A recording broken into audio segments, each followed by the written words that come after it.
bizlere hayat veren bir bahar coşkusu gibi yemyeşil artırsın. Allah-u Teala muhabbetlerini kalbimize nakşedebilmeyi nasip. Annelerini, babalarını, hocalarını muhabbetle selamlıyorum. Allah onlardan razı olsun. Kur'an'ın hizmetkarı, Kur'an'ın muridvanlarına kılırsın. Ayet-i kerimeleriyle Rabbimiz Estağfirullah. En hayırlı merasimdir. Bundan daha hayırlısı yoktur. Elhamdülillah. Kiminiz 2 yıl ama istikrarlı bir şekilde bunu yaptık. Ayet-i kerime Estaizu billah. Aleyhisselam'ın femi muhsininden inen, onun kalbine, onun zihnine inen Kur'an'ı vahiy katipleri kaleme Vallahu min varaihim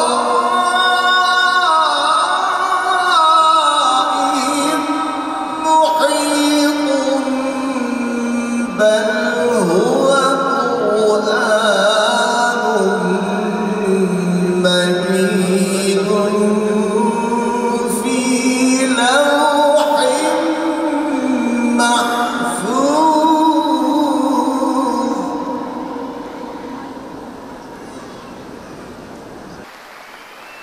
Mutlulukların en güzelini yaşıyoruz.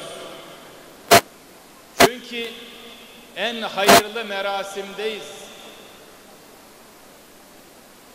Sevgili Peygamberimiz buyuruyor ki: "Hayrukum men taallemel Kur'ane ve allemehu." Sizin en hayırlınız Kur'an'ı öğrenenleriniz ve öğretenlerinizdir. Bu hadisi şerife dayanarak diyoruz ki Kur'an'ın öğrenildiği, öğretildiği, eğitim sonunda yapılan merasim de en hayırlı merasimdir. Bundan daha hayırlısı yoktur. Elhamdülillah. Sizleri tebrik ediyorum. Hafızlarımızı tebrik ediyorum. Hafızlarımızın annelerini, babalarını tebrik ediyorum. Hocalarını tebrik ediyorum. Ne büyük bir işi başardınız. Estaizu billah. İnna nahnu nezzelne zikra ve inna lehu lehafizun.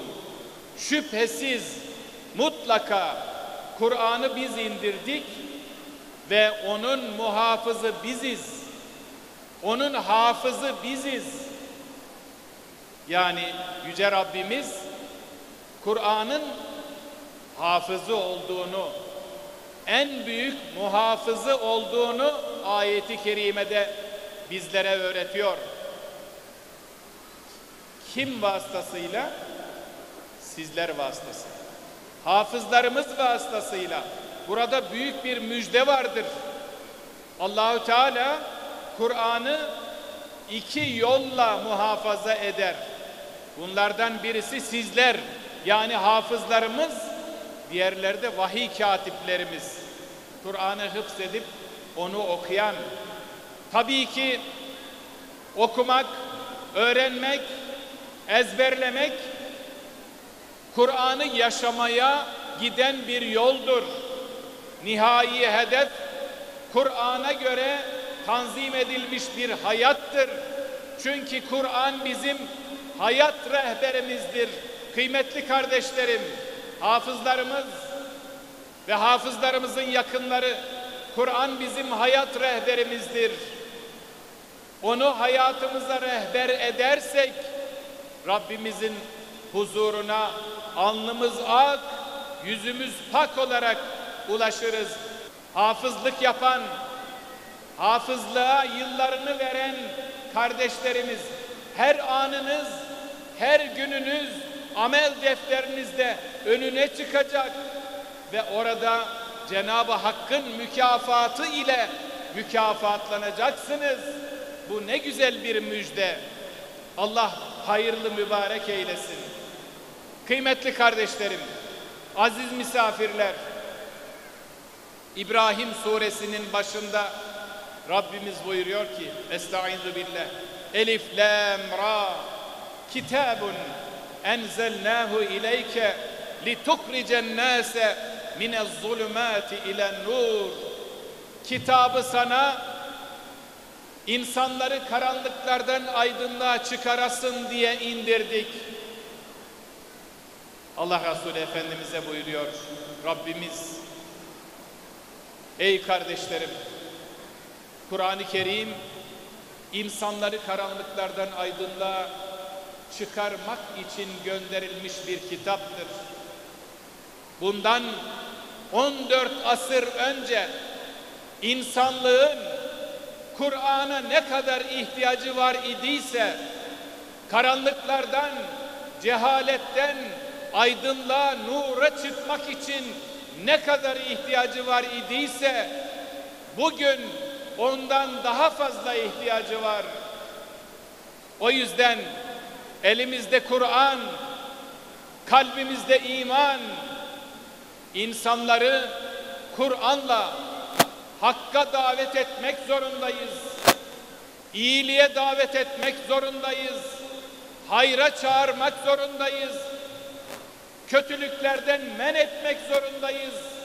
Bu vazifeyi Cenab-ı Hak bizlere verdi.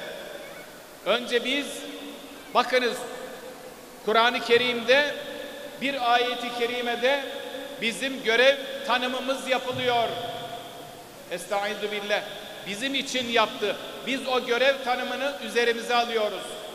وَلْتَكُمْ مِنْكُمْ اُمَّةٌ يَدْعُونَ اِلَى الْخَيْرِ وَيَأْمُرُونَ بِالْمَعْرُوفِ وَيَنْهَوْنَ عَنِ الْمُنْكَرِ وَاُولَٰئِكَ هُمُ الْمُفْلِحُونَ.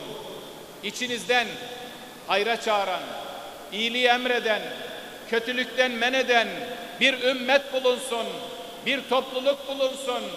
İşte onlardır felaha ulaşacak, kurtuluşa ulaşacak olanlar.